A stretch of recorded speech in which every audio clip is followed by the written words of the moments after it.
তাই বুঝি এই যে বছর না ঘুরতেই বিধবা হলাম, সেটাও মঙ্গলের জন্য? তোমাকে আমার ভারী ভালো লেগেছে।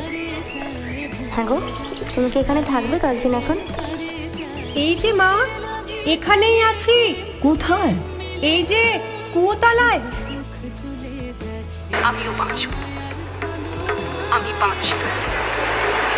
তোমাদের চরণ তলাশ্রয় ছিন্ন মৃণাল।